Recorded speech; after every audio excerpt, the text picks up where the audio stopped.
In the councils of government, we must guard against the acquisition of unwarranted influence, whether sought or unsought, by the military-industrial complex. In his final public speech, a farewell address, no less, in a time when every second on TV was priceless, United States President Dwight D. Eisenhower decided not to brag about his victory in the Korean War. Instead, he cashed in all his chips to warn this nation of a hidden enemy. We have been compelled to create a permanent armaments industry of vast proportions. The total influence, economic, political, even spiritual, is felt in every city, every state house, every office of the federal government. We recognize the imperative need for this development, yet we must not fail to comprehend its grave implications. When I was with Lawrence Rockefeller at his ranch in 1993, he turned to me and he said, "The implications of this are so vast and so profound that no aspect of life on Earth will be unchanged by its disclosure." I said, "Yes, Lawrence, that's why it's been kept secret. It's not because it's trivial, it's because the implications are so profound." So there have been attempts to bring this information out for over 60 years. And here we sit in 2012 with the world still burning oil and gas and coal, when we have had technologies, sciences, and all the information we need to have had a completely new civilization. What Eisenhower warned us about over 60 years ago, according to Steve Greer, has long become truth in Washington, D.C. We could get rid of smog, we could get rid of pollution. You wouldn't even need solar panels at this point. We could change transportation in a microsecond. The way we build homes would be completely different. The way we govern our lives would be completely different. And all the literally hundreds of trillions of dollars in assets that are in coal, natural gas, uranium, nuclear power, public utilities, they're all obsolete. When we go outside and we look at our cars, we look at our airplanes, we're already looking at dinosaur technology. It's laughable where we are right now. We should be at least 100 years ahead of where we are right now. And there are still files on this issue classified, top secret, from 100 years ago, for the same reasons. Because the macroeconomic order of fossil fuels, petrodollar, a handful of industrial elites and corporations be completely transformed. But the folks who actually call the shots in the multi-trillion-dollar global economy, they don't want to see that happen. They know that if that power was, delineated to the average person, we wouldn't need them anymore. They don't want it today, and the likes of J.P. Morgan and others back 100 years ago didn't want it. The U.S. Federal Reserve Bank issues every dollar bill. Yet it is not run by the U.S. government or any elected official. It is owned by a private banking cartel. But here I find the chairman of the Federal Reserve, who's in charge of the dollar, in charge of the money, in charge of what the money supply is going to be. The middle class is being wiped out, and nobody's understanding that it has to do with the value of money. Prices are going up. So how are you able to defend this policy of deliberate depreciation of our money? A lot of it depends on what happens to the price of oil. The four horsemen, or families of banking who own and run the Federal Reserve, also run the four largest oil companies. Oil is also used to make and run machinery and current mechanical technology. Of course, there's one industry that needs these more than anyone else: the military-industrial complex. The event at Roswell, because it resulted in the acquisition of materiel that could be studied, it created a sea change in the whole national security organization, because within weeks of that event, the CIA was formed. Within weeks, there was the formation of the Air Force, which was split off from the Army Air Force. It also led, however, the development of unacknowledged special access projects, which is why Eisenhower, even though he knew about the subject on a fairly deep level, had completely lost control of it by 1961 when he left office. The problem is not proving that UFOs exist. It's when you begin to expose the energy and propulsion systems behind how they're getting here. You're talking about unveiling an entirely new science that would replace oil, gas, coal, nuclear power, public utilities. And this is the $600 trillion problem. We have lost 100 years of evolution on planet Earth. A true lost century.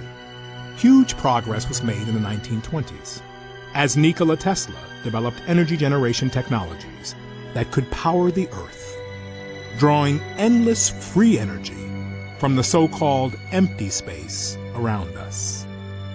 So-called empty space isn't really empty at all. It's actually full of energy. So instead of being like kind of a quiet, empty lake, it's more like the froth at the base of a waterfall or something. The amount of energy in a cubic meter of space-time was 10 to the 26th power, so 10 with 26 zeros behind it, joules per cubic meter. And that's enough energy, even in a coffee cup, to boil all the oceans of the Earth completely away into steam. Nikola Tesla and Thomas Edison won the Nobel Prize in physics, but both refused it. Tesla was at the end of a long career of inventing. He had advanced technology in the fields of X-ray, radio waves, internal combustion, and, of course, atmospheric electricity. When everything was said and done, he had earned 112 U.S. patents. He proved that electricity can travel wirelessly in the air, and ultimately died penniless. However, his work did influence many others, most notably Lester Hendershot and Dr. T. Henry Moray. Hendershot invented a magnetronic generator to energize an impossible flight, if fueled by gas, that took Charles Lindbergh and the Spirit of St. Louis from New York to Paris. Dr. T. Henry Moray developed the Moray valve, a device for extracting radiant energy from the zero-point field, and demonstrated this device hundreds of times and had dozens of signed affidavits supporting his science. Yet in the end, even these two notable scientists were ignored and bullied. Dr. Moray's device was hammered down and broken into pieces by a competitor, and before he could finish reconstruction, he passed away of natural causes. Hendershot fled to Mexico to continue work, but was found dead at 61 years of age, attributed to suicide. When they found out that Tesla had passed away in the Hotel New Yorker, they came in, they had the manager of the hotel open the safe, and they took all of Tesla's papers. There is absolutely no question that T. Henry Moray had a system that produced about 50 kilowatts out of a 55-pound box. The conventional electrodynamics model does not allow this to happen. In other words, it doesn't allow you to extract excess energy from the vacuum and use that to power your load. It costs just as much to restore it as was used to destroy it. So we got to put in more than we can ever get out in a load with such a squirrely circuit. And that's the only kind of circuit we've used in power systems since day one. We're still building them. We're still making power systems that deliberately kill them. So we pay the power company to have a giant wrestling match inside its generator and lose. Of so many modes of converting quantum vacuum energy or zero-point energy. Some people think they know how to do it. Okay, fine. But if you do it theoretically, that's one thing. But then you got to do it experimentally, and that's the hard part. Those opposed to new energy technologies can tie the hands of hundreds of inventors. But how will they ever fare against tens of thousands? The output milliamperage is more than the input milliamperage. It's a clear indicator of overunity. I'm gonna ask you to look away. I love my hands, but it hurts to pray. The life I have isn't what I'd seen. The sky's not blue and the field's not green. Wait for me.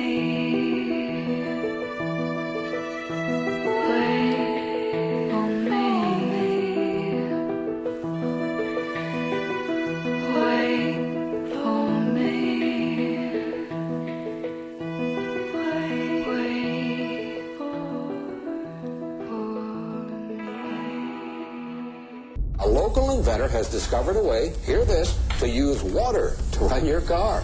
What Stan shared with me was interesting. In order to run this engine off of water, we've also had to learn the ability to adjust the burn rate of hydrogen to co-equal the fossil fuels.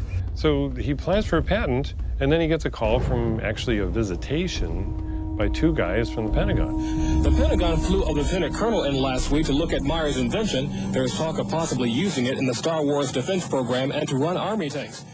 But he asked that this become a public patent so that the civilians could benefit from it. And he indicated that if we don't do that, overseas people will. A local inventor has discovered a way, hear this, to use water to run your car. It's a major breakthrough that will no doubt make motorists happy. And as Ralph Robinson explains, the Pentagon is also showing lots of interest in this project. A lot of people don't realize that Stan Meyer had a toroidal, a donut-shaped object that put out many times more energy than you had to put into it because it was tapping into this 0-point quantum vacuum energy field. That had a national security order on it before he even got it to patent. It was seized and shut down. In 1996, Meyer was sued by his investors, who claimed the device was not revolutionary despite verification of the unique voltage intensifier circuit by the U.S. Patent Office. Meyer was brought to trial, but key evidence was not allowed. His oral testimony was not even recorded due to an audio recorder malfunction, and the judge recessed early for vacation. Later, Meyer made an appeal but was denied. He was found guilty of fraud and ordered to repay his investors, putting an immediate dent on the idea of funding new technology. On March 20th, 1998, Stanley joined his brother and two NATO officials for a dinner meeting. Stan took a sip of cranberry juice, grabbed his neck, ran out of the restaurant, and fell to the ground, saying, "They poisoned me." The police report confirms his words. The cause of death was written to be an aneurysm, though he left behind just enough materials for others to piece together his process. The full secrets of his device died with him.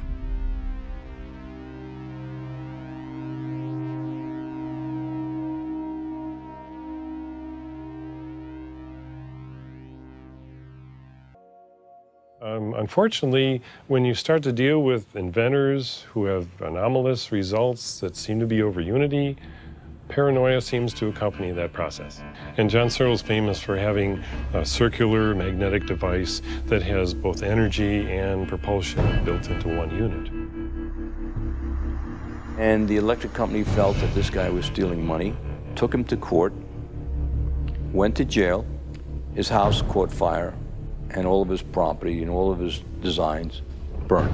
These sciences have been around for decades. They have been ruthlessly kept secret because of the kleptocracy of what I call the petrofascists, the people who are hell-bent on maintaining the power of a centralized petrodollar, oil, gas, coal system. We actually reprinted a report on the military involvement of the Department of Energy. And it's so extensive, it's the major operation that goes on there. There have been over 5,000 patents that have been sequestered by the national security state, taken out of the public domain. Many of them deal with energy technologies. It's a policy that the military seems to feel is necessary for national security. However, at this point, we often wonder, 50 years after World War II and the Cold War, whether such sequestering is necessary. Suppression of new technology would be an obvious plague on the idea and strength of a free market system. Yet, it still seems to happen right in front of our eyes. The concept of freedom, this sort of idea of people having the liberty to pursue happiness and to pursue abundance, this has been completely in a sense, turned upside down. The implications of free energy go far beyond keeping the lights on in your home or running your car without gasoline. Most of the cost of making anything, from growing food to constructing a skyscraper, is the energy used to mine the raw materials out of the ground. Ship, process, ship again, package, and deliver. A free energy society, in which the cost of manufacturing and agriculture move towards zero, would mean endless abundance for everyone on Earth. A century of artificial scarcity has produced a destabilized, dehumanized, war-torn world, where the power and wealth have been transferred from the many to the hands of the few. If you take that on, you're going to run into the mother of all buzzsaws in terms of the national security state. Some of the breakthroughs in the past have been deliberately suppressed.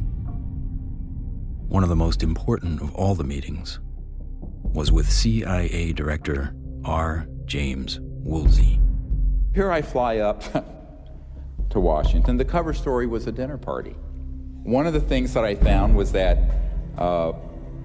this CIA director wasn't lying when he communicated to us that he had not had access to these projects.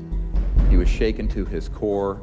We met for not 20 minutes, almost 3 hours. And by the end of it, I handed him, my hands were shaking, I handed him this document, and it was a position paper recommending executive orders and the things the Clinton administration and he needed to do to get control of this mess.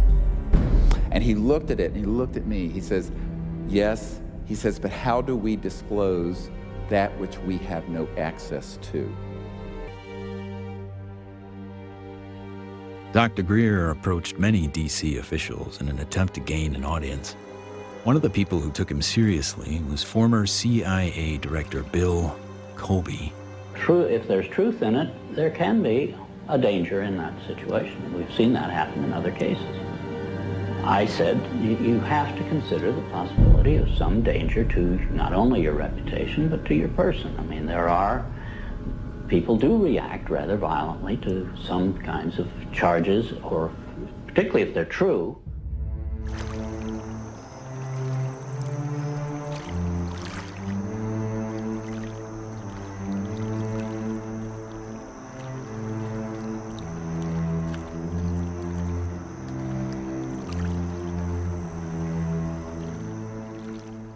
Certain USAPs are waived and also completely managed and controlled by private contractors, so they enjoy the secrecy protections only afforded to private corporations.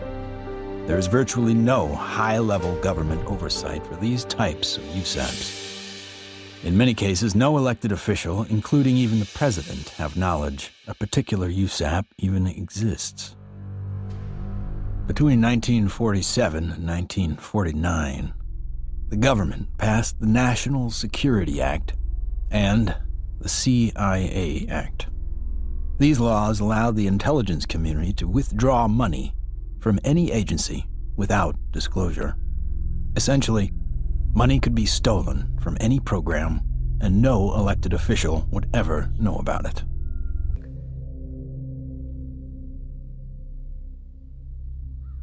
Cold fusion patents have not been approved. They will not get through. American citizens are being denied their constitutional rights. I inadvertently was looking through some piles of paper that had been given to me in a casual manner by all these hot fusion physicists as they were trying to do their calorimetric repeat of the Pons-Fleischmann experiment. And I was stunned. I couldn't believe what I was seeing. It looked like monkey business to me at the time, and it has turned out to be exactly that. It was represented as a negative result when it was positive. And that data is scientific fraud, as far as I'm concerned. It's been referred to legal authorities in the government. I asked for a review at MIT, got nowhere. If this type of manipulation had occurred in any legitimate research area, such as cancer research, AIDS research, global warming research, anything that's accepted as reasonable to be researching, the people would lose their jobs, they wouldn't be in science. And yet, these people today, their data is used today, to year 2000, and all before, to reject patents.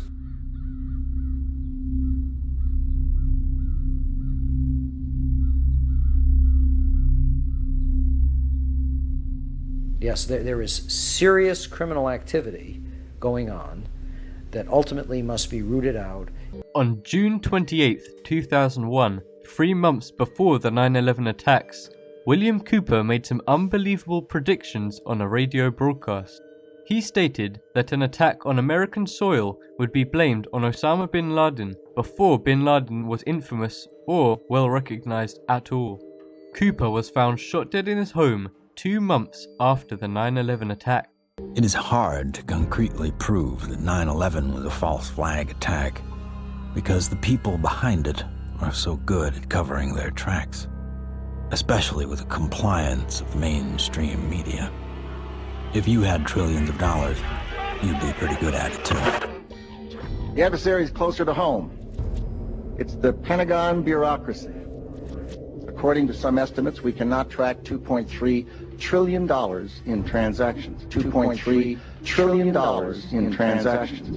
According to the Comptroller General of the United States, there are serious financial management problems at the Pentagon. Fiscal year 1999, 2.3 trillion missing. Fiscal year 2000, 1.1 trillion missing. And DOD is the #1 reason why the government can't balance its checkbook. I would like for you to respond to the questions that I've put to you today. I've forgotten what the second question was. My 03 budget calls for more than $48 billion in new defense spending. More money for the Pentagon when its own auditors admit the military cannot account for 25% of what it already spends. $2.3 trillion with a T. That's $8,000 for every man, woman, and child in America. World Trade Center 7 was the largest CIA headquarters and housed offices which were investigating stock and accounting fraud. Building 7 was also the first building to be cleaned up, and all evidence from the building was destroyed. Spending well over $100 million per day on classified programs that have no congressional oversight, no public scrutiny. There's no monitor of these programs. A number of these programs go directly through Congress, totally. The public has to understand there began to be this bifurcation, this separation between legitimate national security and military operations and the deep black programs that are unacknowledged. We're talking about the black budget, the deep black, super secret, unacknowledged budget that runs in the $100 to $200 billion a year. I'm being conservative. A shadowy government with its own Air Force, its own Navy, its own fundraising mechanism, and the ability to pursue its own ideas of the national interest, free from all checks and balances, and free from the law itself. And if people think that the Congress and the President actually have a handle on this, they're gravely mistaken. They do not. This is where we get into the structure of secrecy. And in this document, first document that's on the briefing for President Obama's brief we put together that we gave to John Podesta, this document lists the compartmented operations out of the Nellis facility, what the public wrongly calls Area 51. I gave this document to the head of intelligence for the Joint Chiefs of Staff, Admiral Tom Wilson. Now this is J2. This is the guy who puts the intelligence briefings together for the Joint Chiefs of Staff of the United States of America. And he got hold of one of these compartments and he said, "Hello, I'm Admiral Tom Wilson. I want to be read into or briefed on this project." They said, "Yes, sir, we know who you are, and you don't have a need to know." You don't have a need to know. The head of intelligence for the Joint Chiefs of Staff. So this is where the military have been victims of the secrecy. In some of these cases, absolutely, the president has no need to know because he's a temporary employee.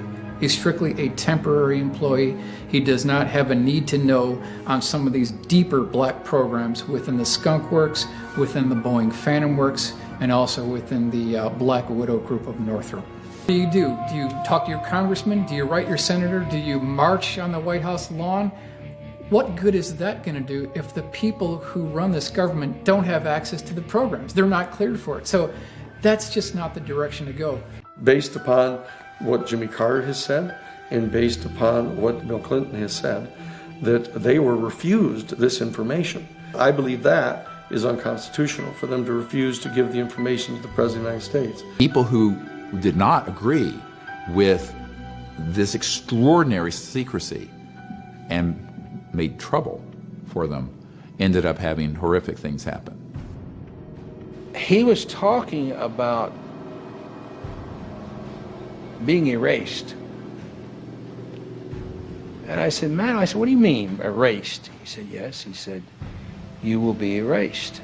If you tell anyone who is not in this room about this project, this bullet has your name on it and it will find you. The most dangerous thing going on the planet today isn't ISIS, it's not Iraq, it's not Russia, it's not China. It's a out of control, covert group that is not being overseen by the people, the Congress, or the president. Within a couple months of me briefing the CIA director, I get a visit from one of Bill Clinton's good friends to my home who says, they love what you're recommending, that the president do executive orders to declassify and bring all this information out. This man comes to my house and says, they really think that's a great idea. The president won't do it, it's too dangerous. And I said, well, he's the president. If he didn't want to be president, he shouldn't have taken on the responsibility and sworn an oath to the Constitution. And he says, yeah, but you don't understand. They don't think that they can protect the president. And I said, what do you mean? And he's sitting at the dinner table with my children. And he says, well, they're concerned that President Clinton will end up like Jack Kennedy. And I start laughing. I really started laughing out loud because I thought this is nonsense. This is like conspiracy kookville. He says, no, this is absolutely their concern. And gentlemen, the very word secrecy is repugnant in a free and open society. And there is very grave danger, for we are opposed around the world by a monolithic and ruthless conspiracy that relies primarily on infiltration instead of invasion, on subversion instead of elections. Its preparations are concealed, not published. Its mistakes are buried, not headlined. Its dissenters are silenced, not praised. It is a system which has conscripted vast human and material resources into the building of a tightly knit, highly efficient machine that combines military, diplomatic, intelligence, economic, scientific, and political operations.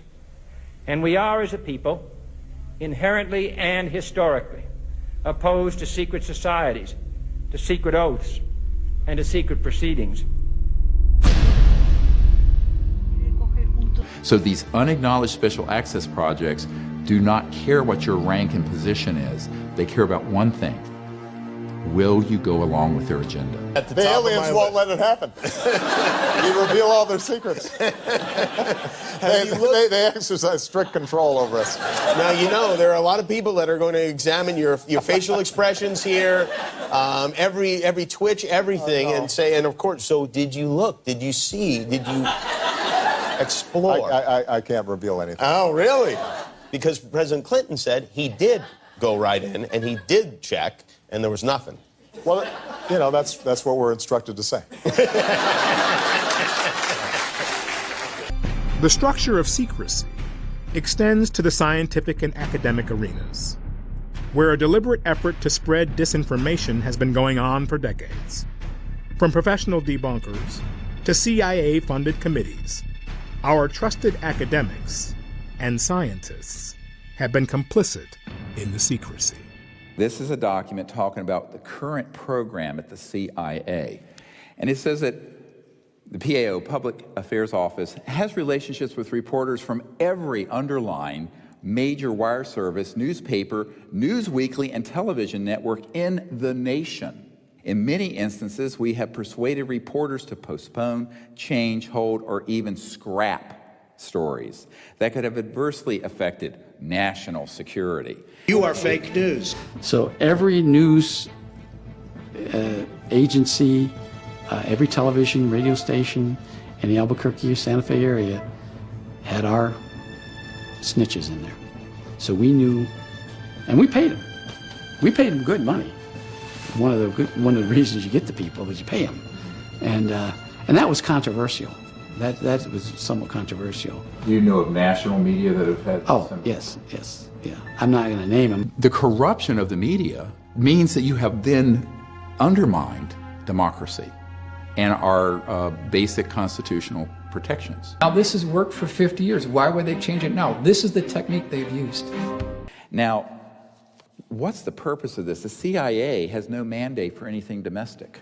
The FBI is domestic. What the hell is this? Where are we now? We are in a bread and circus. This is a phrase used to describe the creation of public approval, not through excellent public policy, but rather through diversion and distraction. No, I'm not doing that. I'm sorry. You are driving me nuts. That's ridiculous. Keep people fat, keep them happy, keep them diverted, and keep them entertained with drivel and shock and nonsense. That's, unfortunately, the sort of thing that has taken the place of news and information. So that what we're seeing today is a world in which perception is being managed by as little as 5 major media corporations who collectively control magazines, newspapers, corporate news websites, television stations, movies, documentaries. World Trade Center 7, next to the Twin Towers, collapsed at 5:20 p.m., more than 7 hours after the second tower fell. No planes hit the building whatsoever and was only damaged slightly by fire. The BBC reported the building has collapsed live on air 20 minutes before it actually collapsed. The report even showed Building 7 behind the reporter as she documented the collapse. Who are these people? Who could be behind the curtain? Who could possibly be controlling us so effectively? One of the most powerful elements of the structure of secrecy has to do with the infiltration and control over mainstream media. It's a media of belief, a media of belief. The whole media is controlled by a few corporations thanks to deregulation by the FCC. You mean Disney, Fox, Westinghouse, and good old GE? They own networks from CBS to CNBC. They can use them to say whatever they please and put down the opinions of anyone who disagrees. Then why is CNN constantly like Russia this, Russia that?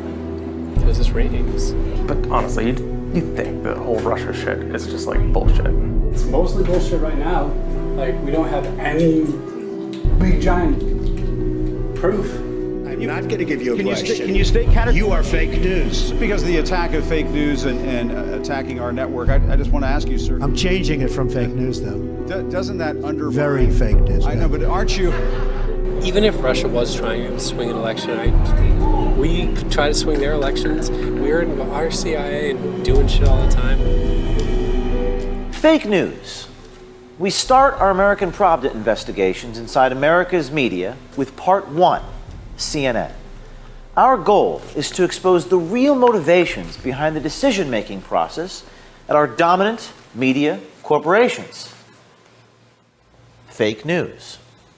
One story has monopolized President Trump's time in office like no other, especially on CNN.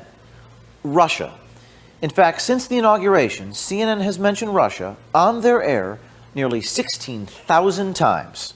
Because of, so my boss, I shouldn't say this, my boss a couple days yesterday, we were having a discussion about this dental shoot.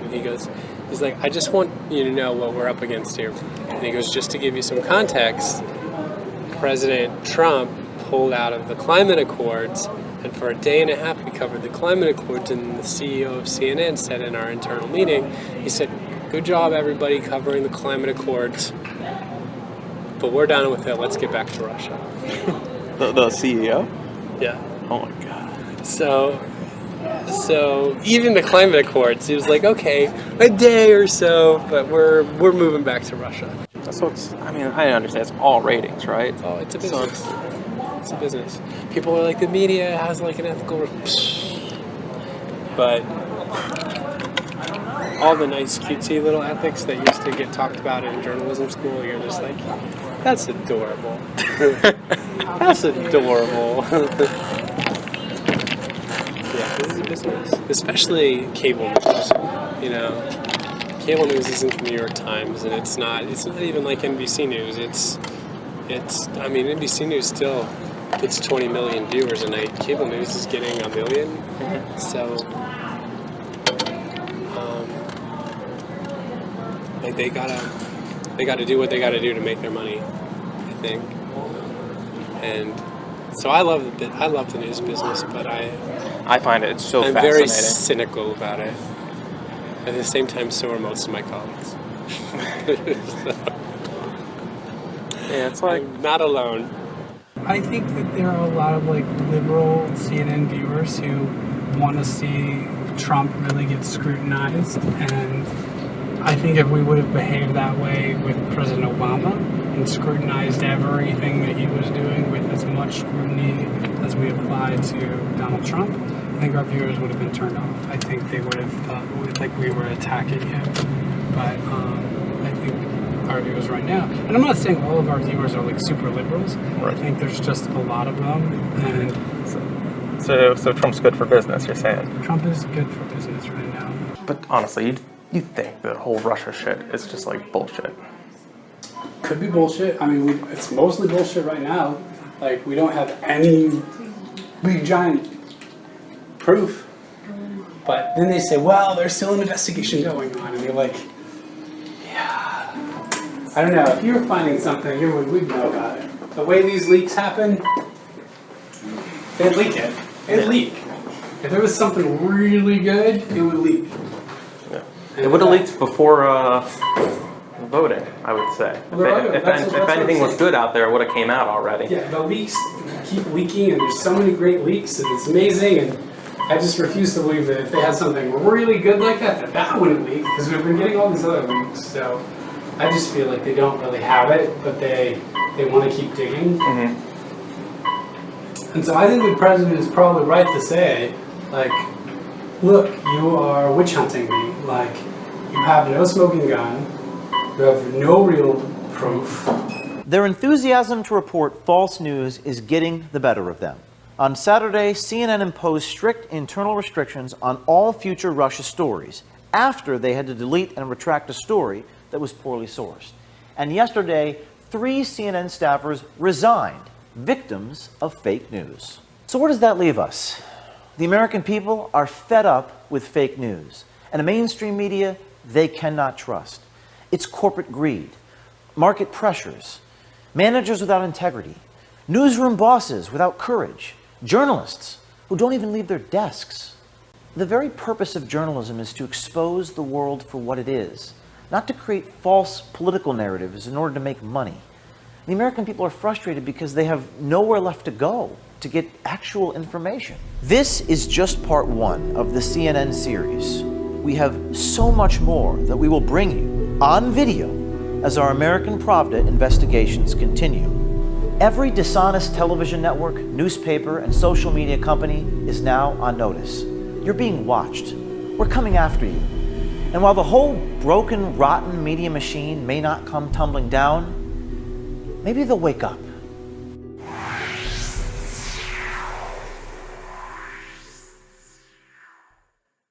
So I graduated from the UCLA School of Engineering in 1976. Got a flyer from the School of Engineering inviting me to a lecture by Ben Rich. Ben Rich was the director of Lockheed's Skunk Works for 16 years.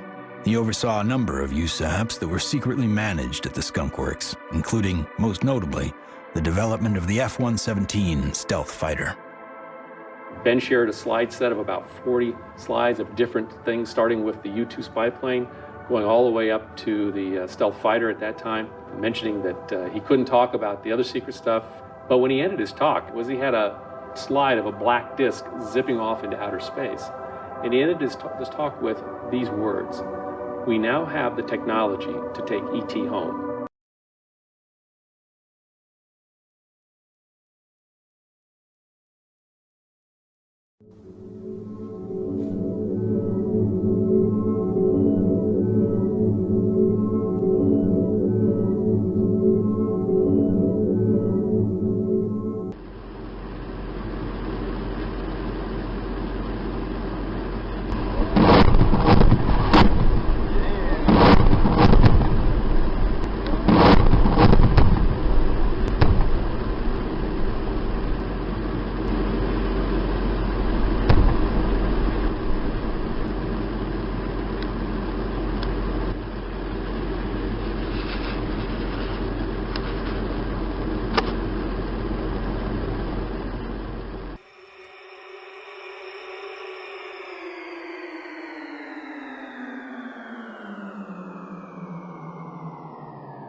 We now have the technology to take ET home.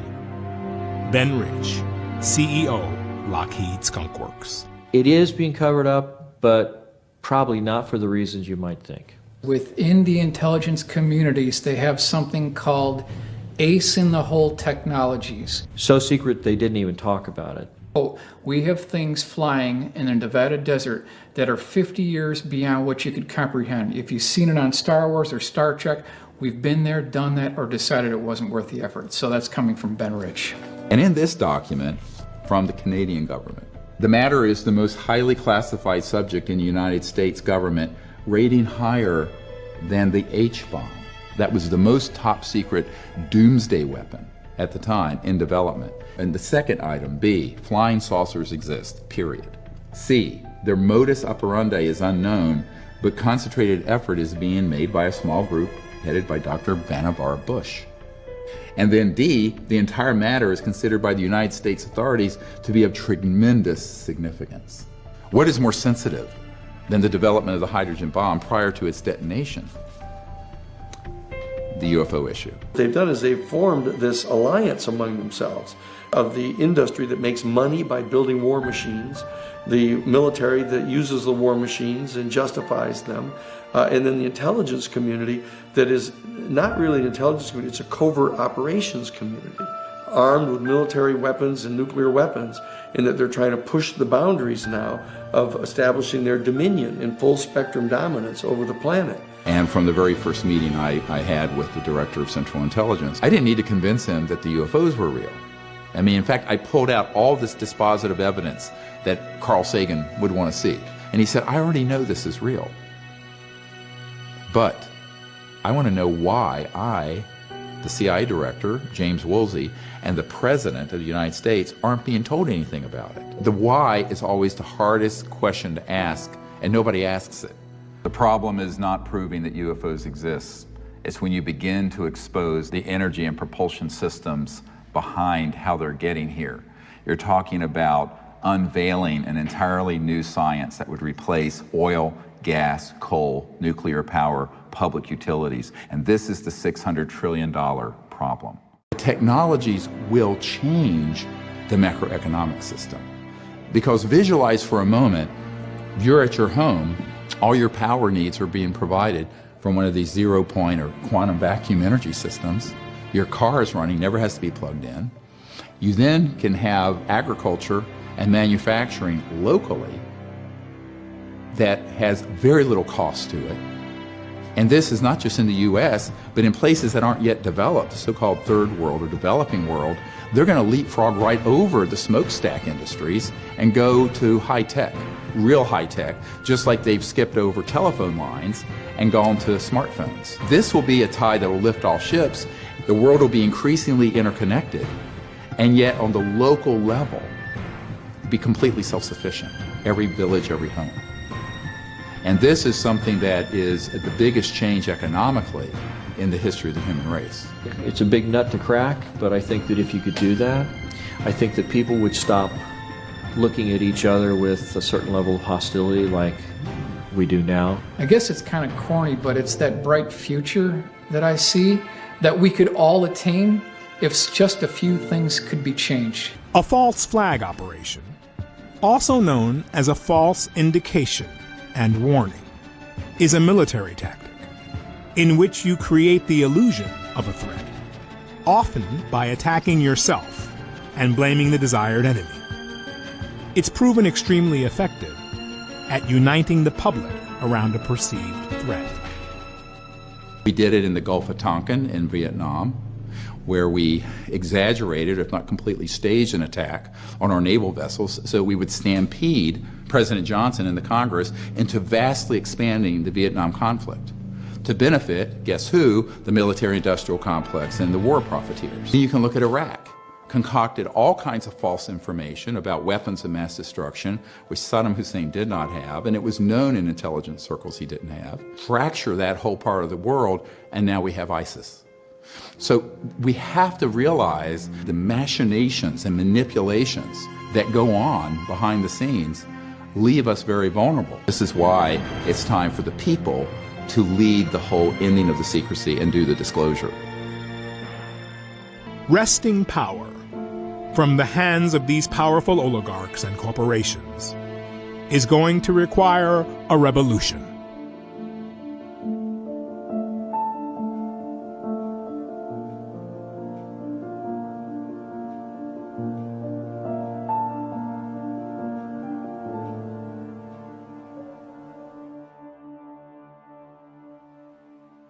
Could be why Eisenhower's final message wasn't just doom and gloom. It was a charge to the people to spit out the bread, look away from the circus, and take some responsibility.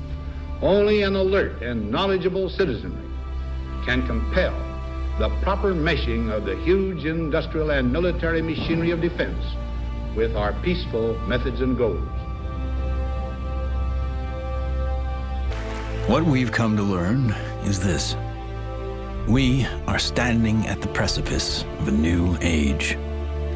There is power in the many, but only when they're acting as one. That's when resonance happens.